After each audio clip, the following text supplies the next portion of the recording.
అధికారంలోకి వచ్చిన కాంగ్రెస్ ప్రభుత్వం సింగరేణి కార్మికుల హక్కులను హరిస్తుందని రామగుండం మాజీ ఎమ్మెల్యే కోరుకంటి చంద్ర ఆరోపించారు. పెద్దపల్లి జిల్లా గోదావరిఖని ప్రెస్ క్లబ్ లో ఏర్పాటు చేసిన మీడియా సమావేశంలో మాట్లాడారు. సింగరేణి లాభాల వాటా పంపిణీలో రేవంత్ రెడ్డి సర్కార్ అంకెల గారడీ చేసిందని మండిపడ్డారు. కార్మికులు సంస్థలో పనిచేస్తూ సాధించిన లాభాలను ప్రభుత్వం దోచుకుంటుందని అన్నారు. వంచి మోసం చేసి అధికారంలోకి వచ్చినటువంటి కాంగ్రెస్ పార్టీ ఇలా కార్మికుల శ్రమను, కార్మికుల కష్టాన్ని ఇలా దోపిడికి ఇలా గురి చేస్తూ ఇలా కార్మికుల కష్టాన్ని, ఆ డబ్బులను వృధా చేస్తున్నటువంటి ఈ యొక్క సందర్భాన్ని మేము ఈ సందర్భంగా తెలియజేస్తా ఉన్నాం. 2023-24లో ప్రకటించినటువంటి లాభాల వాటా 4,000 కోట్లు లాభాలు వస్తే 798 కోట్లు అని చెప్పేసి ప్రకటించినటువంటి సందర్భం. ఆనాడు 2,000 కోట్ల రూపాయలలో పక్కన పెట్టినటువంటి డబ్బులను అసలు దేనికి వాడిర్రు? రేవంత్ రెడ్డి వాడుకున్నాడా? ఎమ్మెల్యేలు వాడుకున్నారా? మరి ఎవరు వాడిర్రు? ఎక్కడ ఖర్చు పెట్టిందని ఇప్పటి వరకు కూడా వాటిని శ్వేతపత్రం లేదు. మేము ఆనాడు ఆ విధంగా చేసిండ్రు.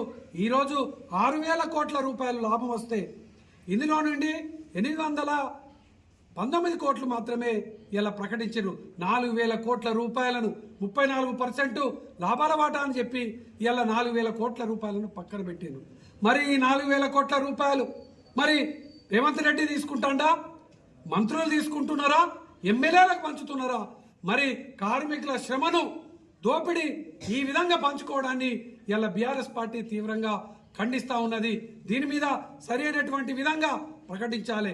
ఆనాడు ఇలా 34% నికర లాభంలో 34% అంటే 4,000 కోట్లను ఎందుకు పక్కన పెట్టిండ్రు?